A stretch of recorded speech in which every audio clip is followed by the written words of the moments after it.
ਭਾਰਤ ਵਰਸ਼ ਦੀ ਹਕੂਮਤ ਵੱਲੋਂ ਸਿੱਖ ਜਗਤ ਦੀ ਕਤਲੋ ਗੈਰਤ ਮਚਾਉਣ ਦੇ ਲਈ 1984 ਜੂਨ ਦੇ ਮਹੀਨੇ ਸ਼੍ਰੀ ਅਕਾਲ ਤਖਤ ਸਾਹਿਬ ਸ਼੍ਰੀ ਹਰਿਮੰਦਰ ਸਾਹਿਬ ਤੇ ਹਮਲਾ ਕੀਤਾ ਗਿਆ।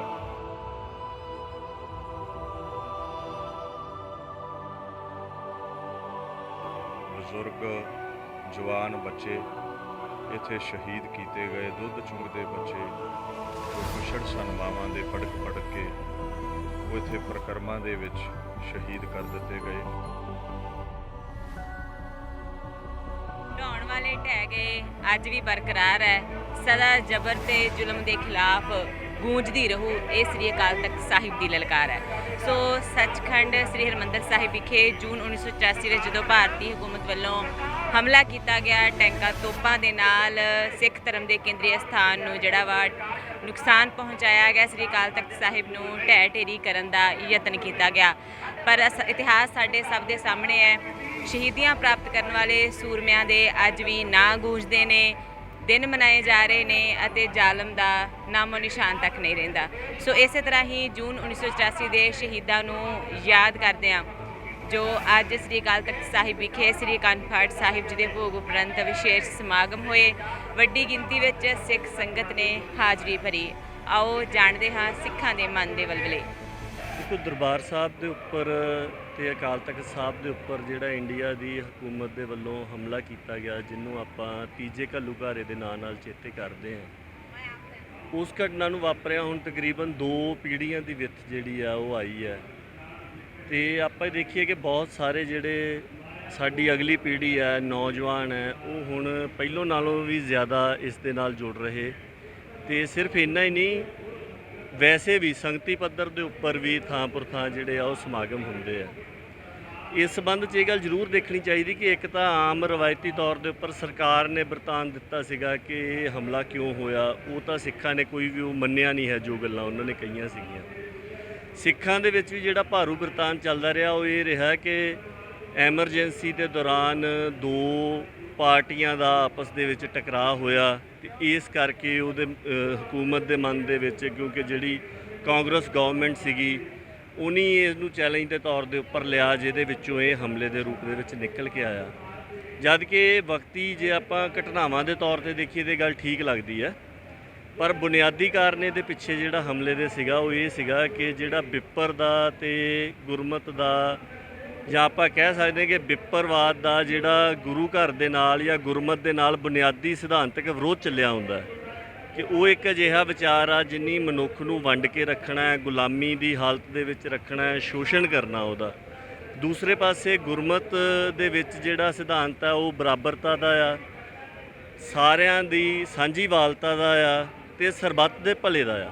ਸੋ ਬਿੱਪਰ ਨੂੰ ਇਸ ਗੱਲ ਦਾ ਪਤਾ ਕਿ ਜੇਕਰ ਇੱਥੇ ਗੁਰਮਤ ਦਾ ਬੋਲਬਾਲਾ ਰਹਿੰਦਾ ਆ ਤੇ ਉਹਦੇ ਨਾਲ ਉਹਦੀ ਆਪ ਦੀ ਹੋਂਦ ਹਸਤੀ ਨੂੰ ਖਤਰਾ ਹੈ। ਸਿਧਾਂਤਕ ਤੌਰ ਦੇ ਉੱਪਰ ਇਹ ਵੱਡਾ ਕਾਰਨ ਸੀਗਾ। ਔਰ ਜੋ ਇੱਕ ਅਫਜ਼ਲ ਅਹਿਸਨ ਰੰਧਾਵਾ ਉਹਨਾਂ ਦੇ ਲਫ਼ਜ਼ ਦੁਹਰਾਏ ਵੀ ਜਾਂਦੇ ਆ ਕਿ ਅੱਜ ਵੈਰੀਆਂ ਕੱਢ ਵਿਖਾਲਿਆ ਹੈ 5 ਸਦੀਆਂ ਦਾ ਵੈਰ, ਉਹ ਵੀ ਇਸੇ ਟਕਰਾਅ ਨੂੰ ਹੀ ਰੂਪਮਾਨ ਕਰਦਾ ਆ। ਦੂਸਰਾ ਜਿਹੜਾ ਹੈ ਉਹ ਇਹ ਹੈ ਕਿ ਜਦੋਂ 47 ਤੋਂ ਬਾਅਦ ਸਿੱਖ ਬਹੁਤਾਤ ਇਸ ਖਿੱਤੇ ਦੇ ਵਿੱਚ ਮਾਈਗ੍ਰੇਟ ਕਰਕੇ ਆਏ, ਉਦੋਂ ਤੋਂ ਲੈ ਕੇ ਤਕਰੀਬਨ 75 ਤੱਕ ਬਹੁਤ ਸਾਰੇ ਚੈਲੰਜਿਸ ਦੇ ਬਾਵਜੂਦ ਸਿੱਖਾਂ ਦੇ ਵੱਲੋਂ ਆਪਣੀ ਇੱਕ ਸਮਰੱਥਾ ਕਾਇਮ ਕੀਤੀ ਗਈ ਇੱਥੇ। ਜੇ ਆਪਾਂ ਉਦੋਂ ਦੇ ਹਾਲਾਤ ਨੂੰ ਦੇਖੀਏ ਤਾਂ ਇੰਡੀਆ ਆਪਣੀ ਫੂਡ ਸਿਕਿਉਰਿਟੀ ਦੇ ਵਾਸਤੇ ਸਿੱਖਾਂ ਦੇ ਉੱਪਰ ਨਿਰਭਰ ਸੀਗਾ। ਐਕਸਟਰਨਲ ਡਿਫੈਂਸ ਦੇ ਵਾਸਤੇ ਬੜੀ ਵੱਡੀ ਟੇਕ ਜਿਹੜੀ ਇੰਡੀਆ ਦੀ ਆ ਉਹ ਸਿੱਖ ਫੌਜਾਂ ਦੇ ਉੱਪਰ ਮੁਨੱਸਰ ਸੀਗੀ। ਫਿਰ ਜਿੰਨਾ ਟਰਾਂਸਪੋਰਟ ਸੈਕਟਰ ਸੀ, ਉਦੋਂ ਇੰਡਸਟਰੀਲਾਈਜੇਸ਼ਨ ਹੋ ਰਹੀ ਸੀ, ਚਾਹੇ ਰॉ ਮਟੀਰੀਅਲ ਦੀ ਟਰਾਂਸਪੋਰਟੇਸ਼ਨ ਹੋਵੇ ਚਾਹੇ ਫਿਨਿਸ਼ਡ ਪ੍ਰੋਡਕਟ ਦੀ ਹੋਵੇ, ਟਰਾਂਸਪੋਰਟ ਸੈਕਟਰ ਤਕਰੀਬਨ ਮੋਨੋਪਲੀ ਸਿੱਖਾਂ ਦੀ ਸੀਗੀ। ਉਸ ਤੋਂ ਇਲਾਵਾ ਜਿੰਨੇ ਵੱਡੇ ਕੋਰ ਸੈਕਟਰ ਸੀਗੇ, ਥੋਕ ਦਾ ਵਪਾਰ ਸੀਗਾ, ਉਹਦੇ 'ਚ ਜੇ ਮੋਨੋਪਲੀ ਨਹੀਂ ਸੀ ਤਾਂ ਸਿੱਖਾਂ ਦਾ ਚੰਗਾ ਹਿੱਸਾ ਸੀਗਾ। ਸੋ ਇੱਕ ਸਮਰੱਥਾ ਸਿੱਖਾਂ ਨੇ ਸਰਮਾਏ ਦੇ ਤੌਰ ਦੇ ਉੱਪਰ ਜਾਂ ਆਪਣੀ ਕਪੈਸਿਟੀ ਦੇ ਤੌਰ ਦੇ ਉੱਪਰ ਬਿਲਟ ਕੀਤੀ। ਤੇ ਉਸ ਤੋਂ ਇਲਾਵਾ ਜਦੋਂ ਐਮਰਜੈਂਸੀ ਦੇ ਦੌਰਾਨ ਸਿੱਖਾਂ ਨੇ ਵਿਰੋਧ ਕੀਤਾ, ਉਦੋਂ ਇੰਡੀਆ ਦੇ ਵਿੱਚ ਜਿੰਨੀਆਂ ਵੀ ਤਾਕਤਾਂ ਦੇ ਕੇਂਦਰੀਕਰਨ ਦੇ ਵਿਰੋਧ ਵਾਲੇ ਹਿੱਸੇ ਸੀਗੇ ਜਾਂ ਜਿੰਨੀਆਂ ਵੀ ਨਪੀੜੀਆਂ ਹੋਈਆਂ ਧਿਰਾਂ ਸੀਗੀਆਂ, ਉਹ ਸਿੱਖਾਂ ਵੱਲ ਨੂੰ ਇੱਕ ਲੀਡਰਸ਼ਿਪ ਦੀ ਨਿਗਾਹ ਦੇ ਨਾਲ ਦੇਖਣਾ ਉਹਨਾਂ ਨੇ ਸ਼ੁਰੂ ਕਰ ਦਿੱਤਾ ਸੀ। ਸੋ ਉਸ ਸਮੇਂ ਸਟੇਟ ਇਸ ਗੱਲ ਤੋਂ ਬਹੁਤ ਜ਼ਿਆਦਾ ਬੁਖਲਾਈ, ਉਨੀ ਅੰਗੇਜ ਕਰਕੇ ਕਿ ਇਹਨਾਂ ਨੂੰ ਹੁਣ ਜੇ ਟਕਰਾਅ ਦੇ ਵਿੱਚ ਨਾ ਉਲਝਾਇਆ ਤੇ ਇਹਨਾਂ ਨੂੰ ਫਿਰ ਮਤਲਬ ਇੱਕ ਸਾਂਝੀ ਸਟਰਗਲ ਦੀ ਅਗਵਾਈ ਲੈਣ ਤੋਂ ਕੋਈ ਵੀ ਨਹੀਂ ਰੋਕ ਸਕਦਾ। ਤੀਸਰਾ ਜਿਹੜਾ ਉਹਦੇ ਪਿੱਛੇ ਮੁੱਖ ਕਾਰਨ ਰਿਹਾ, ਉਸ ਸਮੇਂ ਤੇ ਕੌਮਾਂਤਰੀ ਹਾਲਾਤ ਸੀਗੇ ਕਿ ਜਿੱਥੇ ਦੋ ਵੱਡੀਆਂ ਤਾਕਤਾਂ ਦਾ ਭੇੜ ਆਪਸ ਦੇ ਵਿੱਚ ਚੱਲ ਰਿਹਾ ਸੀਗਾ, ਅਮਰੀਕਾ ਤੇ ਰੂਸ ਦਾ। ਔਰ ਉਸ ਸਮੇਂ ਰੂਸ ਦੀ ਇਹ ਇੱਛਾ ਸੀਗੀ ਕਿ ਕਿਸੇ ਤਰੀਕੇ ਉਹ ਪੱਛਮੀ ਪੰਜਾਬ ਦੇ ਵਿੱਚ ਦੀ ਹੁੰਦਿਆਂ ਹੋਇਆਂ ਜਿਹੜਾ ਗਰਮ ਸਮੁੰਦਰ ਤੱਕ ਦਾ ਲਾਂਘਾ ਹੈਗਾ ਆ ਉਸ ਤੱਕ ਪਹੁੰਚ ਜਾਵੇ। ਉਹ ਸਾਰੀ ਸਥਿਤੀ ਇਸ ਤਰ੍ਹਾਂ ਦੀ ਬਣੀ, ਜਿਹੜਾ ਆਪਾਂ ਸੁਣਦੇ ਹਾਂ ਕਿ ਰੂਸ ਦੀ ਫੌਜ ਨੇ ਸਾਥ ਦਿੱਤਾ, ਇੰਗਲੈਂਡ ਨੇ ਦਿੱਤਾ, ਇਜ਼ਰਾਈਲ ਨੇ ਦਿੱਤਾ। ਉਹਦੇ ਨਾਲ ਇਹ ਨਹੀਂ ਕਿਹਾ ਜਾ ਸਕਦਾ ਕਿ ਉਹਨਾਂ ਨੇ ਹਮਲਾ ਕਰਵਾ ਦਿੱਤਾ। ਹਮਲੇ ਹੋਣ ਦੇ ਕਾਰਨ ਇੱਥੋਂ ਦੇ ਬੁਨਿਆਦੀ ਸਟੇਟ ਦੇ ਤੇ ਬਿੱਪਰ ਦੀ ਬਿਰਤੀ ਦੇ ਵਿੱਚ ਪਏ ਹੋਏ ਸੀ, ਪਰ ਇਹ ਕੌਮਾਂਤਰੀ ਇੰਟਰਸਟ ਨੇ ਉਸ ਹਮਲੇ ਦੀ ਤੀਬਰਤਾ ਵਧਾਈ ਤੇ ਉਹਦੀ ਧਾਰ ਜਿਹੜੀ ਆ ਉਹ ਤਿੱਖੀ ਕੀਤੀ। ਬਾਕੀ ਇਹ ਵੀ ਗੱਲ ਹੈਗੀ ਕਿ ਇਤਿਹਾਸ ਸਿਰਫ ਯਾਦ ਕਰਨ ਦੇ ਲਈ ਨਹੀਂ ਹੁੰਦਾ ਜਾਂ ਭਾਵਨਾਵਾਂ ਨੂੰ ਦੇ ਤੌਰ 'ਤੇ, ਠੀਕ ਆ ਭਾਵਨਾਵਾਂ ਦਾ ਇੱਕ ਰੋਲ ਹੁੰਦਾ ਆ, ਪਰ ਸਿਰਫ ਇੱਥੋਂ ਤੱਕ ਸੀਮਤ ਨਹੀਂ ਹੁੰਦਾ। ਇਤਿਹਾਸ ਕੁਝ ਸਿੱਖਣ ਵਾਸਤੇ ਹੁੰਦਾ।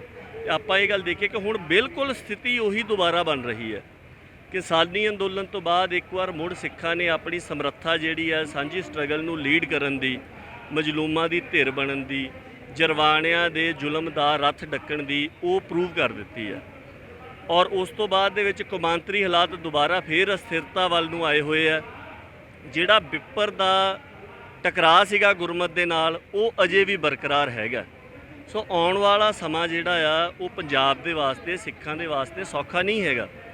ਸੋ ਇਹ ਇੱਥੇ ਜਿੰਨੇ ਵੀ ਆਪਾਂ ਪਹੁੰਚਦੇ ਆ ਉਹਨਾਂ ਸਾਰਿਆਂ ਨੂੰ ਇਹ ਚਾਹੀਦਾ ਕਿ ਬੜੀ ਸੰਜੀਦਗੀ ਦੇ ਨਾਲ ਆਪਾਂ ਇਹਨਾਂ ਸਾਰੀਆਂ ਗੱਲਾਂ ਨੂੰ ਦੇਖੀਏ ਔਰ ਆਪਣੇ ਭਵਿੱਖ ਦੇ ਪ੍ਰਤੀ ਸੁਚੇਤ ਹੋਈਏ। ਔਰ ਜਿੰਨਾ ਇੱਕ ਖਿੰਡਾਓ ਦਾ ਮਾਹੌਲ ਪੰਥ ਦੇ ਵਿੱਚ ਬਣਿਆ ਹੋਇਆ ਇਸ ਸਮੇਂ, ਇੰਨਾ ਸ਼ਾਇਦ ਹਿਸਟਰੀ ਦੇ ਵਿੱਚ ਕਦੀ ਰਿਹਾ ਹੋਵੇ ਕਿ ਜਿੱਥੇ ਹਰ ਤਰ੍ਹਾਂ ਦੀ ਅਥਾਰਟੀ ਜਿਹੜੀ ਆ ਉਹ ਇਰੋਡ ਹੋਈ ਆ ਜਾਂ ਉਹਨੂੰ ਖੋਰਾ ਲੱਗਾ ਆ।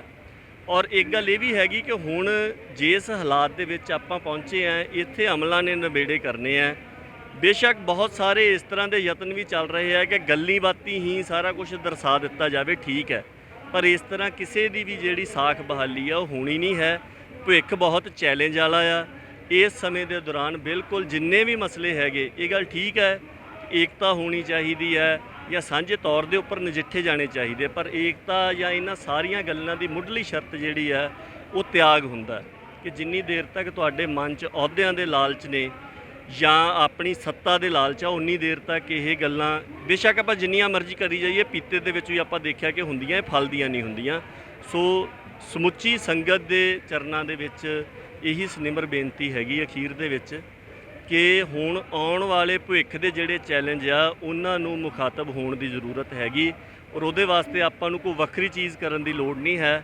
ਜੋ ਗੁਰੂ ਮਹਾਰਾਜ ਨੇ ਇੱਕ ਨਿਸ਼ਕਾਮ ਤੌਰ ਦੇ ਉੱਪਰ ਸੇਵਾ ਤੇ ਸਟਰਗਲ ਦਾ ਨੇਚਾ ਸਿੱਖਾਂ ਨੂੰ ਦਿੱਤਾ, ਉਹਦੇ ਉੱਪਰ ਦ੍ਰਿੜਤਾ ਨਾਲ ਪਹਿਰਾ ਦੇਣ ਦੀ ਜ਼ਰੂਰਤ ਹੈਗੀ ਹੈ। ਵਾਹਿਗੁਰੂ ਜੀ ਕਾ ਖਾਲਸਾ, ਵਾਹਿਗੁਰੂ ਜੀ ਕੀ ਫਤਿਹ। ਮਿਹਰਬਾਨੀ। ਭਾਰਤ ਵਰਸ਼ ਦੀ ਹਕੂਮਤ ਵੱਲੋਂ ਸਿੱਖ ਜਗਤ ਦੀ ਕਤਲੋ ਗੈਰਤ ਮਚਾਉਣ ਦੇ ਲਈ 1984 ਜੂਨ ਦੇ ਮਹੀਨੇ ਸ਼੍ਰੀ ਅਕਾਲ ਤਖਤ ਸਾਹਿਬ ਸ਼੍ਰੀ ਹਰਿਮੰਦਰ ਸਾਹਿਬ ਤੇ ਹਮਲਾ ਕੀਤਾ ਗਿਆ। ਇੰਦਰਾ ਗਾਂਧੀ ਵੱਲੋਂ ਭਾਰਤੀ ਫੌਜ ਨੂੰ ਇੱਥੇ ਭੇਜਿਆ ਗਿਆ ਔਰ ਤਕਰੀਬਨ ਸਿੱਖ ਜਗਤ ਦੀਆਂ 3 ਪੀੜ੍ਹੀਆਂ, ਬਜ਼ੁਰਗ, ਜਵਾਨ, ਬੱਚੇ ਇੱਥੇ ਸ਼ਹੀਦ ਕੀਤੇ ਗਏ। ਦੁੱਧ ਚੁੰਗਦੇ ਬੱਚੇ ਜੋ ਕੁਛੜ ਸਨ ਮਾਵਾਂ ਦੇ ਪੜਕ ਪੜਕ ਕੇ, ਉਹ ਇੱਥੇ ਪ੍ਰਕਰਮਾਂ ਦੇ ਵਿੱਚ ਸ਼ਹੀਦ ਕਰ ਦਿੱਤੇ ਗਏ। ਸੋ ਜਦੋਂ ਸਮਾਂ ਯਾਦ ਕਰਦੇ ਹਾਂ, ਵੈਰਾਗ ਵੀ ਆਉਂਦਾ ਹੈ। ਦੂਸਰੀ ਤਰਫ ਕਲਗੀਧਰ ਪਾਤਸ਼ਾਹ ਕਹਿੰਦੇ ਨੇ, ਪਹਿਲੇ ਪਿਤਾ ਕਟਾਇਆ ਫਿਰ ਬੇਟੇ ਕਟਵਾਊਂਗਾ, ਨਾਨਕ ਕਾ ਬਾਗ ਖੂਨੀ ਜ਼ਿਗਰ ਸੇ ਨਹਿਲਾਊਂਗਾ। ਇਹ ਸਿੱਖੀ ਨੂੰ ਪ੍ਰਫੁੱਲਤ ਰੱਖਣ ਲਈ, ਸਿੱਖੀ ਦੇ ਬਾਗ ਨੂੰ ਹਰਿਆ ਭਰਿਆ ਰੱਖਣ ਲਈ ਮਹਾਰਾਜ ਕਹਿੰਦੇ, ਮੈਂ ਪਿਤਾ ਦਾ ਲਹੂ ਡੋਲਿਆ, ਸਾਹਿਬਜ਼ਾਦਿਆਂ ਦਾ ਲਹੂ ਵੀ ਡੋਲਾਂਗਾ। ਸੋ ਇਹ ਸਿੱਖੀ ਦੇ ਬਾਗ ਹਰੇ ਰੱਖਣ ਲਈ ਇਹ ਕੁਰਬਾਨੀਆਂ ਜਿਹੜੀਆਂ ਨੇ, ਇਹ ਜਿਹੜਾ ਲਹੂ ਹੈ, ਇਹਦਾ ਹੀ ਯੋਗਦਾਨ ਹੈ। ਇਸੇ ਸਿੰਚਾਈ ਨਾਲ ਹੀ ਖਾਲਸਾ ਪ੍ਰਗਟ ਹੈ। ਜੇ ਇਹਨਾਂ ਸਾਨੂੰ 84 ਵਿੱਚ ਕੱਟਿਆ ਵੱਢਿਆ ਹੈ, ਤੋ ਅੱਜ ਜੇ ਅਸੀਂ ਦੇਖੀਏ ਬਾਹਰਲੇ ਮੁਲਕਾਂ ਵਿੱਚ ਹਜ਼ਾਰਾਂ ਸਿੰਘ 1984 ਤੋਂ ਬਾਅਦ ਸੱਜੇ ਨੇ। ਪਹਿਲਾਂ 5 ਗੁਰਮੁਖ ਪਿਆਰੇ ਕੇਸਾਧਾਰੀ ਲੱਭਣੇ ਵੀ ਮੁਸ਼ਕਲ ਹੋ ਜਾਂਦੇ ਸਨ ਇੰਗਲੈਂਡ ਦੇ ਵਿੱਚ, ਕੈਨੇਡਾ, ਅਮਰੀਕਾ ਦੇ ਵਿੱਚ ਜੇ ਪ੍ਰਸ਼ਾਦਾ ਪਾਣੀ ਛਕਾਉਣਾ ਹੁੰਦਾ ਸੀ। ਤੇ ਸੰਤਾਂ ਦੀ ਕੁਰਬਾਨੀ ਤੋਂ ਬਾਅਦ ਜਿੱਥੇ ਭਾਰਤ ਵਰਸ਼ ਵਿੱਚ ਬੇਅੰਤ ਗੁਰਮੁਖ ਪਿਆਰਿਆਂ ਨੂੰ, ਨੌਜਵਾਨਾਂ ਨੂੰ ਸ਼ਹੀਦ ਕੀਤਾ ਗਿਆ। ਕਈ ਵਾਰ ਇਹ ਰੋਸ ਵੀ ਲੋਕ ਕਰਦੇ ਨੇ, ਨੁਕਸਾਨ ਬਹੁਤ ਹੋਇਆ ਸਿੱਖੀ ਦਾ, ਹਜ਼ਾਰਾਂ ਨੌਜਵਾਨ ਮਾਰੇ ਗਏ, ਪਰ ਦੂਸਰੀ ਤਰਫ ਹਜ਼ਾਰਾਂ ਜੇ ਮਿਟੇ ਨੇ ਤੇ ਲੱਖਾਂ ਖਾਲਸੇ ਪ੍ਰਗਟ ਹੋਏ ਨੇ। ਸੋ ਕੋਈ ਵੀ ਸ਼ਹੀਦੀ ਦਿਹਾੜਾ ਹੈ ਚੜ੍ਹਦੀ ਕਲਾ ਦਾ ਪ੍ਰਤੀਕ ਹੈ। ਗੱਜ ਵੱਜ ਕੇ ਹੀ ਖਾਲਸਾ ਇਹ ਦਿਹਾੜੇ ਮਨਾਉਂਦਾ ਹੈ, ਚਾਹੇ ਗੁਰਾਂ ਦੇ ਪ੍ਰਕਾਸ਼ ਪੁਰਬ ਨੇ, ਜੋਤੀ ਜੋਤ ਪੁਰਬ ਨੇ, ਚਾਹੇ ਸ਼ਹੀਦੀ ਦਿਹਾੜੇ ਨੇ। ਖਾਲਸਾ ਸੋਗ ਨਹੀਂ ਮਨਾਉਂਦਾ। ਔਰ ਖਾਲਸਾ ਰਾਜ ਜੋ ਕਾਇਮ ਰਿਹਾ ਭਾਰਤ ਵਰਸ਼ ਦੇ ਵਿੱਚ, ਪੰਜਾਬ ਦੇਸ਼ ਆਜ਼ਾਦ ਰਿਹਾ, ਇਹ ਜਿਹੜੀ ਭਾਵਨਾ ਹੈ ਸਿੱਖਾਂ ਦੇ ਅੰਦਰ ਸਦਾ ਹੀ ਰਹਿੰਦੀ ਹੈ। ਸੋ ਸਿੱਖਾਂ ਨੂੰ ਅਗਰ ਕੋਈ ਦਬਾਵੇਗਾ, ਚਾਹੇ ਉਹ ਭਾਰਤੀ ਹਕੂਮਤ ਹੈ, ਚਾਹੇ ਅਬਦਾਲੀ ਵਰਗੇ ਆਉਂਦੇ ਰਹੇ, ਸਿੱਖ ਦਬਦੇ ਨਹੀਂ, ਸਿੱਖ ਝੁਕਦੇ ਨਹੀਂ, ਪ੍ਰਫੁੱਲਤ ਰਹਿੰਦੇ ਨੇ। ਮਹਾਰਾਜ ਕਿਰਪਾ ਕਰਨ, ਖੰਡੇ ਦੀ ਪੌਲ ਛਕੋ, ਸ਼ਹੀਦਾਂ ਨੂੰ ਯਾਦ ਕਰੋ, ਜੀਵਨ ਸਫਲੇ ਹੋਣ। ਵਾਹਿਗੁਰੂ ਜੀ ਕਾ ਖਾਲਸਾ, ਵਾਹਿਗੁਰੂ ਜੀ ਕੀ ਫਤਿਹ। ਅੱਜ ਦਾ ਜਿਹੜਾ ਦਿਨ ਹੈ 6 ਜੂਨ 1984, ਇਹ ਸਿੱਖ ਕੌਮ ਦੇ ਲਈ ਬਹੁਤ ਹੀ ਗੰਭੀਰਤਾ ਵਾਲਾ ਦਿਨ ਹੈ, ਕਿਉਂਕਿ ਜਿੱਦਾਂ ਸਿੱਖ ਕੌਮ ਦੇ ਉੱਤੇ ਪਹਿਲਾਂ ਵੀ 2 ਵੱਡੇ ਘੱਲੂਘਾਰੇ ਹੋਏ ਜਿੱਥੇ ਸਿੱਖ ਕੌਮ ਦੀ ਨਸਲਕੁਸ਼ੀ ਕੀਤੀ ਗਈ। ਉਸ ਸਮੇਂ ਸਮਾਂ ਇੰਨਾ ਚੰਗਾ ਸੀ, ਸਿੱਖਾਂ ਦੇ ਵਿੱਚ ਗੁਰੂ ਦਾ, ਗੁਰੂ ਦੀ ਬਾਣੀ ਦਾ, ਗੁਰੂ ਦੇ ਚਰਨਾਂ ਦਾ ਇੰਨਾ ਪ੍ਰੇਮ ਸੀ ਕਿ ਸਿੱਖ ਕੌਮ ਛੇਤੀ ਉੱਠ ਕੇ ਮੁੜ ਕੇ ਖੜੀ ਹੁੰਦੀ ਰਹੀ, ਬੇਹੱਦ ਵੱਡੇ ਨੁਕਸਾਨ ਦੇ ਬਾਵਜੂਦ ਵੀ। ਹੁਣ ਇਹ ਜਿਹੜਾ ਤੀਜਾ ਘੱਲੂਘਾਰਾ ਸੀ, ਇਹ ਉਹਨਾਂ ਦੋਨਾਂ ਘੱਲੂਘਾਰਿਆਂ ਤੋਂ ਨਾਲੋਂ ਜ਼ਿਆਦਾ ਖਤਰਨਾਕ ਸੀ ਸਾਡੀ ਕੌਮ ਲਈ। ਪਰ ਦੁੱਖ ਲੱਗਦਾ ਵੀ ਜਿਸ ਤਰ੍ਹਾਂ ਉਹਨਾਂ ਘੱਲੂਘਾਰਿਆਂ ਦੇ ਵਿੱਚੋਂ ਸਾਡੀ ਕੌਮ ਉੱਭਰੀ, ਕਿਤੇ ਦੇਖਣ ਨੂੰ ਲੱਗਦਾ ਵੀ ਸ਼ਾਇਦ ਅੱਜ ਉਹ ਚੀਜ਼ ਨਹੀਂ ਹੈਗੀ। ਸਾਡੀ ਸਿੱਖ ਕੌਮ ਦੀ ਭਾਵੇਂ ਬਾਹਰੀ ਤੌਰ 'ਤੇ ਅਸੀਂ ਕਾਫੀ ਚੜ੍ਹਦੀ ਕਲਾ ਮਹਿਸੂਸ ਕਰਦੇ ਹਾਂ, ਪਰ ਜਿਹੜੀ ਸਾਡੇ ਹਿੱਤਾਂ ਦੀ ਲੜਾਈ ਅੰਦਰ ਚੱਲੀ ਹੋਈ ਹੈ, ਪਾਟੋ ਧਾੜ ਹੈ, ਸਿੱਖ ਨੂੰ ਜਿਹੜਾ ਗੁਰੂ ਨੇ ਕਿਹਾ ਸੀ ਭਈ ਮੇਰਾ ਸਿੱਖ ਦੇ ਚਿਹਰੇ 'ਚ ਮੇਰੇ ਦਰਸ਼ਨ ਕਰਨੇ ਆ, ਉਹ ਮੈਨੂੰ ਲੱਗਦਾ ਵੀ ਇਹ ਘੱਲੂਘਾਰੇ ਤੋਂ ਬਾਅਦ ਵੀ ਅਸੀਂ ਪ੍ਰਾਪਤ ਨਹੀਂ ਕਰ ਸਕੇ। ਅੱਜ ਵੀ ਸਿੱਖ ਦਾ ਵੈਰੀ ਹੋਇਆ ਪਿਆ, ਜੋ ਮੈਨੂੰ ਲੱਗਦਾ ਵੀ ਉਹਦਾ ਵੱਡਾ ਕਾਰਨ ਹੈ ਵੀ ਅਸੀਂ ਬਾਣੀ ਤੋਂ ਬਹੁਤ ਦੂਰ ਹਾਂ। ਪਹਿਲੀ ਗੱਲ, ਅਸੀਂ ਸਾਡੇ ਜਿੰਨੀ ਕੁ ਮੈਂ ਤਫਤੀਸ਼ ਕੀਤੀ ਹੈ ਗੁਰਸਿੱਖ ਬੱਚਿਆਂ ਦੇ, ਗੁਰਸਿੱਖ ਪਰਿਵਾਰਾਂ 'ਚ ਵੀ ਬਾਣੀ ਤੋਂ ਜ਼ਿਆਦਾ ਟੁੱਟੇ ਹੋਏ ਨੇ, ਬਾਣੀ ਪੜ੍ਹਦੇ ਨਹੀਂ। ਜਿਹੜੇ ਪੜ੍ਹਦੇ ਵੀ ਨੇ ਉਹ ਵੀ ਕਈ ਥਾਂ 'ਤੇ ਇਉਂ ਲੱਗਦਾ ਦੇਖਣ ਨੂੰ ਵੀ ਟੁੱਟੇ ਜੇ ਮਨ ਨਾਲ ਪੜ੍ਹਦੇ ਆ, ਉਸ ਭਾਵਨਾ ਨਾਲ ਜਿਹੜੀ ਗੁਰੂ ਨੂੰ ਸਿੱਖ ਨੂੰ ਗੁਰੂ ਨੇ ਦਿੱਤੀ ਸੀ, ਸ਼ਾਇਦ ਉਹ ਭਾਵਨਾ ਤੋਂ ਅਸੀਂ ਹੀਣੇ ਹੋਏ ਪਏ ਹਾਂ।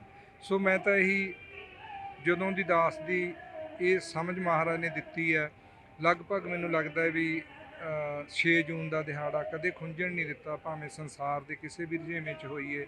ਇਹੋ ਹੀ ਅਰਦਾਸ ਸਤਿਗੁਰਾਂ ਅੱਗੇ ਕਰੀ ਦੀ ਹੈ, ਸੱਚੇ ਪਾਤਸ਼ਾਹ ਤੁਸੀਂ ਸਮਰੱਥ ਹੋ, ਤੁਸੀਂ ਸਰਬੱਤ ਖਾਲਸੇ ਨੂੰ ਚੜ੍ਹਦੀਆਂ ਕਲਾਂ ਬਖਸ਼ੋ। ਦੇਖੋ ਜੀ, ਜਿਹੜੀ ਸ਼ਹੀਦਾਂ ਦੀ ਯਾਦ ਹੈ ਇਹ ਤਾਂ ਸਾਡਾ ਹੱਕ ਆ ਮਨਾਉਣਾ, ਕਿਉਂਕਿ ਅਸੀਂ ਉਹ ਸਾਡੇ ਵਾਸਤੇ ਕੁਰਬਾਨੀਆਂ ਦੇ ਕੇ ਗਏ ਨੇ। ਅਸੀਂ ਉਹਨਾਂ ਦੀ ਸ਼ਹੀਦਾਂ ਦੀਆਂ ਜਿਹੜੀਆਂ ਯਾਦਾਂ ਉਹਨਾਂ ਦੀਆਂ ਤਾਜ਼ੀਆਂ ਕਰਾਂਗੇ, ਜਿਹੜੀ ਸਾਡੀ ਆਉਣ ਵਾਲੀ ਪੀੜ੍ਹੀ ਉਹਨਾਂ ਨੂੰ ਪਤਾ ਲੱਗੇ ਕਿ ਸਾਡੇ ਜਿਹੜੇ ਵੱਡੇ ਪੁਰਸ਼ ਉਹਨਾਂ ਨੇ ਕੀ ਘਾਲਣਾ ਘਾਲੀਆਂ ਅਤੇ ਕੀ ਕੁਰਬਾਨੀਆਂ ਦਿੱਤੀਆਂ। ਤੇ ਇਸ ਕਰਕੇ ਜਿਹੜੀਆਂ ਮੰਨ ਲਓ ਸ਼ਹੀਦਾਂ ਦੀਆਂ ਯਾਦਗਾਰਾਂ ਉਹ ਮਨਾਈਆਂ ਜਾਂਦੀਆਂ ਨੇ। ਅਸੀਂ ਕਦੀ ਨਹੀਂ ਭੁੱਲ ਸਕਦੇ ਕਿ ਸਾਨੂੰ ਮਤਲਬ ਜਿਹੜਾ ਇਹਨਾਂ ਨੇ 1984 ਜੋ ਦਰਦ ਦਿੱਤਾ ਵਾ, ਉਹ ਅਜੇ ਵੀ ਅੱਲੇ ਨਹੀਂ ਜ਼ਖਮ ਸਾਡੇ, ਉਹ ਭੁੱਲ ਨਹੀਂ ਸਕਦੇ, ਕਦੀ ਮਿਟ ਨਹੀਂ ਸਕਦੇ।